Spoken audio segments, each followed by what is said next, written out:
తప్పు జరగకూడదు. Anything okay sir, CM Chandrababu గారు మాట్లాడిన విజువల్స్ కొన్ని ఆ బయట చూద్దాం.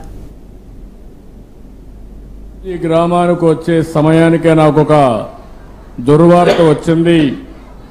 నిన్న మొన్న పెద్ద ఎత్తున తుఫాన్ వచ్చిన టెక్నాలజీ ఉపయోగించుకుని టెక్నాలజీని సమర్థవంతంగా ఎదుర్కోగలిగాం.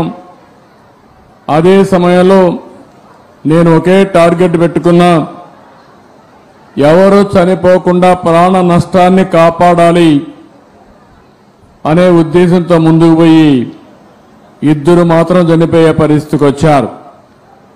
అది కూడా ఒక అతను పడవ ఉందంటే అక్కడికి వెళ్ళిపోయి దాన్ని బయట తీసుకురావడానికి ప్రయత్నం చేసి అతను చనిపోయాడు. ఇంకొక అతను ఉదయం అయితే ఎక్కడికి నేచురల్ కాల్స్కి వెళ్తూ ఉంటారు, అలాంటి పోవద్దని చెప్పినా బయట వెళ్ళి చెట్టు పడిపోయి ఒక ఆయన చనిపోయాడు. కానీ ఈరోజు మీరు చూస్తే కాశీబుగ్గ టౌన్లో ఒక ప్రైవేటు వ్యక్తి వెంకటేశ్వర దేవాలయాన్ని కట్టాడు. అక్కడి నుంచి కార్తీక మాసం ఈరోజు చాలామంది అక్కడ దర్శనానికి వెళ్ళిపోయారు. కనీసం ఆయన చేసినప్పుడు పోలీసుకు కూడా చెప్పలేదు. చెప్పుంటే పోలీస్ ప్రొటెక్షన్ పెట్టి ఎక్కడికక్కడ కంట్రోల్ చేసేవారం. అది చేయని దానివల్ల అక్కడ వచ్చిన వాళ్ళు కూడా ఒక ఆర్డర్ ప్రకారం లేకుండా, క్రమశిక్షణ లేకుండా 9 మంది తొక్కిడికి గురయ్యి చనిపోయే పరిస్థితికి వచ్చారు. 5 మందికి ఇంజరీస్ కూడా అయినాయి. ఇది చాలా బాధాకరం. నేను ప్రతి ఒక్క ప్రాణాన్ని కాపాడుకోవాలని అనేక ప్రయత్నాలు చేస్తూ ఉంటే కొంతమంది ప్రైవేటు వ్యక్తులు ఇలాంటి కార్యక్రమాలు చేయడం చాలా బాధాకరం. దీన్ని నేను చాలా తీవ్రంగా ఖండిస్తున్నా. సరే, మరి సీఎం చంద్రబాబు గారు అయితే ఈ విధంగా వ్యాఖ్యానిస్తున్నారు. ఎటువంటి ఇన్ఫర్మేషన్ మాకు అందించలేదు కాబట్టి ఎటువంటి ఏర్పాట్లు మేము చేయలేకపోయామంటున్నారు. మరి దీన్ని ఎలా చూడొచ్చు అంటారు? ఎస్, ముఖ్యమంత్రిగా ఆయన అలా మాట్లాడాల్సింది, ఆయనకి తప్పదు.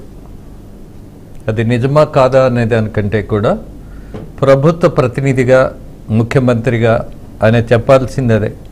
మాకు తెలియదు, ఆయన కనీసం ఇన్ఫామ్ చేయలేదు, ఇదే ప్రధాన కారణం అన్న. నేను మొదటిగానే చెప్పా, ఒక సినిమా విడుదలవుతున్నప్పుడు సినిమా హాలాలు కూడా పెద్ద ఇన్ఫామ్ చేయరు, మాకెందుకు అన్నట్టు కూర్చుంటారు. కానీ పలానా హీరో సినిమా రిలీజ్ అవుతున్నప్పుడు అక్కడ ఒత్తిడి ఉంటుంది, అక్కడ తొక్కిసలాట ఉంటుంది, అక్కడ ప్రమాదం ఉంటుందని పోలీసులే స్వచ్ఛందంగా వెళ్ళి అక్కడ బాధ్యత తీసుకునేటటువంటి పరిస్థితి ఉంటుంది. సో మరి ఇక్కడ స్థానిక ప్రజాప్రతినిధికి తొలి ఏకాదశి సందర్భంగా వెంకటేశ్వర స్వామి టెంపుల్ దగ్గర కొన్ని నిర్వహణ కార్యక్రమాల్లో పరిశీలన చేయాలి అన్నటువంటి ఆలోచన లేకపోవటం మాత్రం బాధాకరం. బాధ్యత లేదా అనంటే ఎస్, బాధ్యత ఉన్నా సరే కొన్నిసార్లు అది నాది కాదు కదా అని వదిలేసే తత్వం కొంతమందికి ఉంటుంది. కానీ ఇక్కడ మొట్టమొదటిగా చెప్పదలుచుకున్నది, చివరిగా చెప్పేది కూడా ఒకే ఒకటి. ఎస్, ముఖ్యమంత్రి గారు దిగ్భ్రాంతి చెందారు. అలాగే డిప్యూటీ సీఎం గారు కూడా అత్యంత బాధను వ్యక్తీకరిస్తూ ఆ కుటుంబాలకు తోడుగా నిలబడతామని చెప్తున్నారు.